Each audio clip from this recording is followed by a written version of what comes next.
Hey folks, I watched caught a video yesterday by 60 Cycle Hum where he was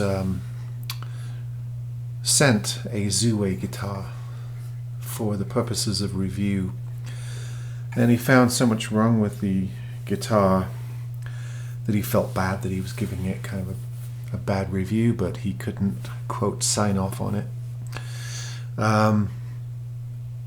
So it prompted me to do sort of a video about that issue. There are a lot of guitar guys on YouTube, whether they're luthiers or just guitar enthusiasts, maybe players. There's quite a wide variety of guitar channels coming from different angles, and some of them get big enough to where guitar companies are singling them out for reviews, sending them guitars to review. It's only happened to me a couple of times on this channel. I've been very upfront about it at the time, and I also have tried to be very honest with my reviews, as I am with all my reviews, even the ones that I buy. However, my caveat, my emphasis on this channel is always to look at a guitar not just when it comes in, but after it's had a setup. My theory is that most guitars, whether they're cheap budget guitars or even higher end guitars, when they're shipped across time zones, across time and space, and arrive at your door after being in transit for so many days, weeks even, they're liable to need adjustments or work or even serious repair. That's just the nature of buying guitars online. So what I do when I get a guitar, whether it's sent to me or if it's something that I buy, I try to do that setup and then include what I had to do to the guitar to get it to play well, and relate whether that was a good experience, a bad experience, a success, or a failure. One question that was asked in the review in the video I watched yesterday is, why did they send this to me when it has so many problems? Surely they know I'm an honest person. And it got me thinking about all the people that are doing these reviews and the accusation that a lot of people who are sent free guitars to review, or review guitars or sample guitars, just like everything because they want more people to send stuff to them. And some people like 60 Cycle Hum and myself and others, we don't like that charge because when I reviewed the guitar that Mirio sent me, I'm not sure they were pleased with my review. I mean, it wasn't terrible, but I did point out a few issues at the time, and I'm not sure if they'll ever send me another one. They might just seek out another reviewer who I don't know, perhaps is a little bit more fawning. I don't know. So I think that there's a balance to be struck. First of all, when you get a guitar, all of you reviewers, you got to do a few things to give the guitar a chance. All right, you can't just get it out of the box, start playing it, start whining about, oh, it's not in tune. Of course it's not in tune, or why it doesn't hold tune. Because you haven't taken time to stretch the strings, and therefore you start blaming the tuners or the parts on the guitar immediately. So the thing that you can do, I understand that you're reviewing a guitar without doing a setup because you want to show your clientele, your watchers, your viewers, what it's like out of the case, all right, what they're going to get out of the box. I understand the need for those kinds of reviews. However, when you pull a guitar out of a shipping box, tune it up yourself and maybe go and stretch the strings, for a few minutes. Just stretch them all like this, all the way up, take your finger off, and then at the first fret, just stretch them. This guitar's now out of tune because the strings aren't stretched. This arrived in the mail today. And I'm at least going to stretch the strings, tune it up.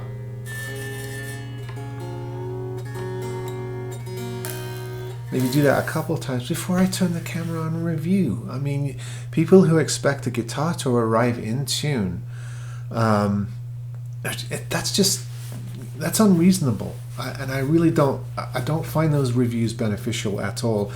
Or the people that are struggling to get a guitar in tune, so they start blaming elements of the guitar before they've even stretched the strings out, or even given the guitar a chance to acclimatize. You know, a guitar, when you take it out of the box and it sits in your room for a day, it shifts, it's going to acclimatize, it's going to be unstable for a certain amount of time. So at least give the guitar a chance. All right, if you review it out the box with these unrealistic expectations right away after it's been delivered by UPS in the snow into your warm house, it's not fair to review it 5 minutes later and then start blaming the guitar company for not making good guitar. So you've got to at least give the guitar a chance. I don't mean set it up. I mean just be reasonable. After you've done that, if you find issues, I think it's perfectly reasonable to point those out on videos, and you would not be a very honest and helpful channel if you hide those facts to gain curry favor with the company that sent you the guitar. So for instance, yesterday, the Zouwei guitar that was on 60 cycle hum, there were a couple of issues that are normal. There was a little tuning instability. I don't know if he stretched the strings out or how soon he took the guitar out to play around with it. I don't know those issues. So all of that stuff is pretty normal. I get guitars that are $500, $600, $700, $800 out of a package, and they don't hold tune for a while until they've acclimatized. So that's all pretty normal. He found a couple of glaring things in that video. The slot that was routed out for the nut looked wonky, and it had a gap on one side, so you had a big gap in front of the nut on one side, on the bass side. There's no excuse for that. He has every right to point that out. However, not every single guitar you're going to get from Zouwei is going to have that problem. I've had 3 Zouwei guitars now, and I haven't seen that before.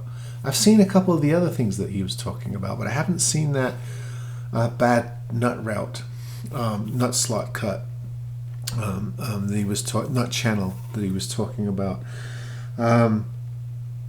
Same with these groats. This is a groat, and the nut is absolutely tight. It's well done, but I've had a couple that were loose.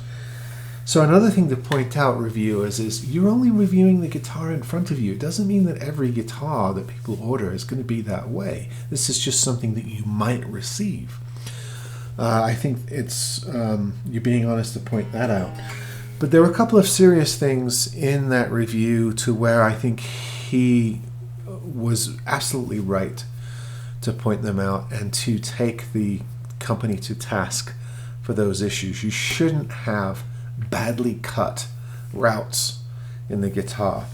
Also, you shouldn't have, as with the case I think it was with the neck pickup, he had wires sticking out, bare wires sticking out the side. That shouldn't be the case with that either. A couple of the other issues weren't that bad. They could be fixed fairly quickly, but there were just a couple of kind of serious things going on with that guitar, and I think he has every right to point them out. And for me, it's not a matter of not being able to sign off on that guitar. It's just making the notation in the video that this is the kind of thing you can receive, and that the quality control of these guitars, because these guitars are so cheap and because they don't have the full complement of staff and infrastructure that big guitar companies have, stuff slips through the gaps. Now that nut issue was a little bit of a big issue to slip through the gap. That should have been caught somewhere along the line. Even just stringing the guitar up, somebody should have seen that. However, you're going to get stuff like that, and of course, if you buy it on Amazon or even eBay for something like that, you have every right to return it and get another one or get your money back. But as far as reviews go, as long as reviewers first of all, give the guitar a chance. Let it acclimatize, let the strings stretch out, then review it, then play it, then point out all the defects. Don't start slamming it right away before you've done those things, because no guitar in the world is going to perform well right off the back of a truck within minutes of receiving it. Most guitars are not going to perform well. But yes, be honest, people. If you're getting guitars sent to you to review, you have to be. You're beholden to your own credibility, to be honest. Even if that guitar company never deals with you again, or they don't like your review. I've even heard of companies sending out guitar, having a reviewer buy a guitar, and then when the review is posted, then they issue a refund for that guitar. Now, I've had a couple of companies offer me that deal, and I've said no, because what that does, it gives the company a chance to check out your review to see if they like it or not, and then if they like the guitar, if they like the review, they'll go ahead and pay the money or refund you the money you spent on the guitar. And if they don't like the review, they could just say no. We're not going to hold our end of the bargain up. I think that's shady, so I won't be involved in that. If somebody wants me to review a guitar, they can send it to me. They can send me a sample for review, or they can work out a deal to where if they absolutely have to have the guitar back, they can arrange to do a call tag pickup where they pay the shipping back to them. I could see that being utilized with really expensive guitars. If somebody sends you $1,000 guitar to review, I don't expect them to let you keep that guitar for a 10-20 minute review unless you're super famous. They probably would then just comp it to you. However, for $100 to $100 guitar, it's really not worth it. So companies who send out guitars like this is a $120 guitar. Basically, you're paying that person $120 worth of guitar for that review, which they're never going to recoup. I mean, I review this guitar, I set it up, I sell it. I'm not going to get the new price for it. And so you're only paying, like $80 to $100 for somebody's time. And if they do reviews like some of these channels do, they spend a lot of time and resources and effort.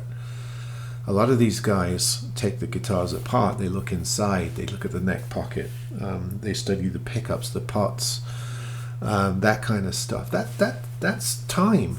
And, you're paying for somebody's expertise. So I would say to guitar companies, choose carefully in the YouTube channels that you want to review your guitar. Pick the ones that do a good job, an honest job, and a comprehensive review rather than, oh, this is cool, I really like it, which we all know who those culprits are. But anyway, that's just my take on this whole business of these guitar companies sending out guitars to YouTube channels to review. And I'm glad that the case in point yesterday, the YouTuber decided to post an honest review, even though they were uncomfortable doing it. They had to disclose the situation they found with the guitar and the disappointment that they had in receiving a guitar in that condition, and all of the little defects that added up to a not very good experience with that guitar. You got to do that. Or you fix it yourself and you let people know how much work. That's more my approach. I had one tetchy commenter that said, oh, you like everything. And I said, no, I don't like everything. I fix everything. If I can't fix it, it goes back, especially if I paid for it. If I can't fix it, and if it is a free sample guitar for review, I'm going to point that out in the review. It's just that, most of the time I can set guitars up and get them right, get them playing with variations of success. They don't all turn into great players. But my whole channel is built on, learning a little bit of setup. That's something I say almost every video, and it just enables you to buy with more confidence and to fix issues with more confidence and know how, and be able to take a guitar with disappointing issues and, turn them around and make them in a much more positive experience.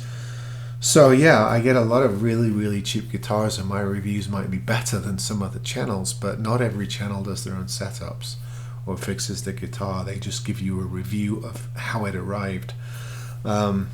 So that's the difference, between some of these channels and others. This guitar here didn't arrive in brilliant shape. The action's quite good. It's got really sharp fret ends. It's got a couple of buzzes down here. I think the